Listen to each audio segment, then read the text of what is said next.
쿠데타에 가담했고 국제분쟁을 유발해 전쟁의 원인을 제공했으며 그로 인해 파면당하고 유배까지 갔는데 전쟁이 터지자 다시 현직으로 복귀하더니 그 뒤에는 자신을 유배 보낸 왕을 쫓아가 왕의 호의를 자청하고 다시 임금의 사신을 자청해 스스로 호랑이 굴에 들어가 뛰어난 언병과 기지로 적국의 황제에게 철군을 종용했던 상남자 하공진에 대한 이야기 지금 시작합니다.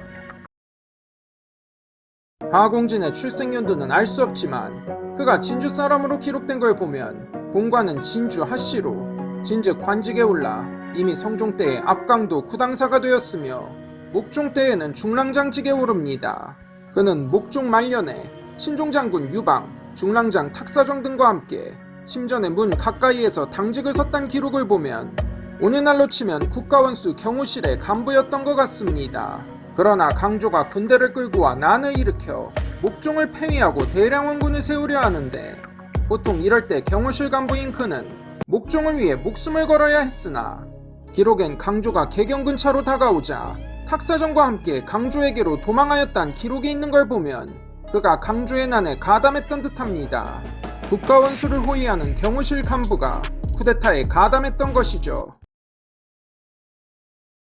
쿠데타에 가담했는데 강조가 토사구팽 시킨 건지 아님 변방에 있는 군대에 자기 사람을 채우려 한 것인지 알 수는 없지만 하공진은 동국면에서 여진족을 막는 임무를 맡는데 서기 1010년 음력 5월에 하공진은 동여진을 공격하다 참패하고 동료 유종은 보복한답시고 조공하러 화주가 내온 여진인 95명을 척살해버리죠. 그러자 빡친 동여진 측이 거란 황제에게 목종이 폐위된 사실을 모두 꼰질러버립니다.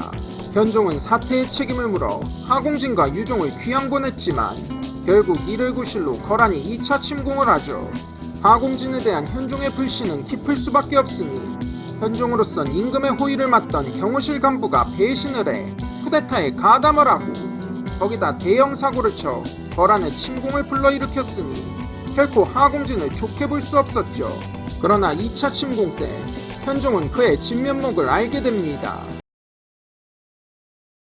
전쟁이 터지자 파면된 하공진은 다시 사면받고 복귀하게 되지만 고려는 통주에서 30만 대군이 패해 패주하고 현종은 개경을 버리고 남쪽으로 피난 가니 하공진은 20명의 병사들을 수습해 현종을 맹렬히 뒤쫓아갑니다.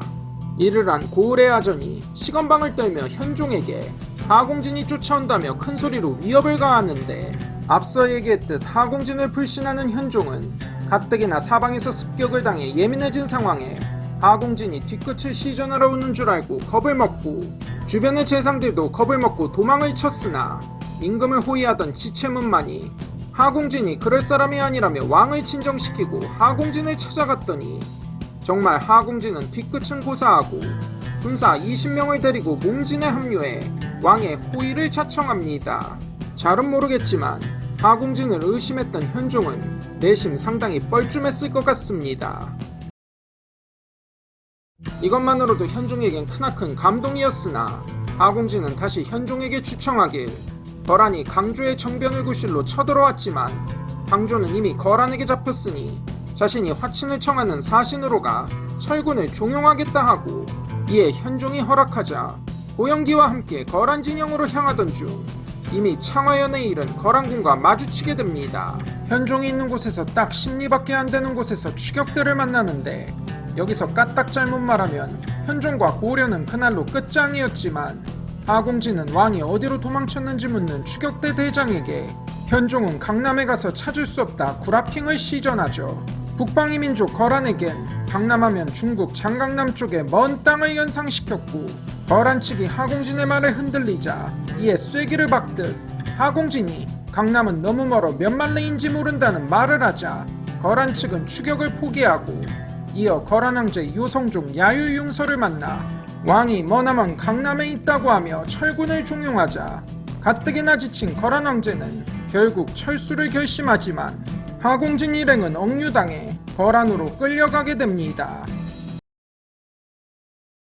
하공진은 거란에 억류당한 뒤에도 탈출을 계획하지만 겉으론 아닌 척하며 거란 황제에게 충성을 다하고 거란 황제는 하공진이 마음에 드는지 격하게 총애를 하는데 이 틈을 노려 하공진이 고영기와 함께 우리나라는 이제 이미 망하였으니 원하옵건대 저희들이 군사를 이끌고 점검하여 오고자 합니다. 라고 하며 황제의 허락을 받지만 현종이 개경으로 환도하자 없던 일로 하고는 하공진에게 새 장가를 들게 주선해줍니다. 돌아갈 생각 꿈도 꾸지 말고 정착해서 자기 신하로 살라는 얘기였죠.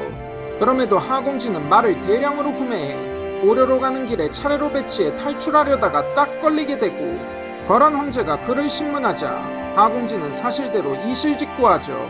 거란 황제는 그럼에도 하공진을 좋게 보며 자신에게 다시 충성하라고 설득하였으나 이를 거절한 하공진의 말투가 더욱 강경하고 불손해지자 결국 거란 황제에게 끔살당합니다.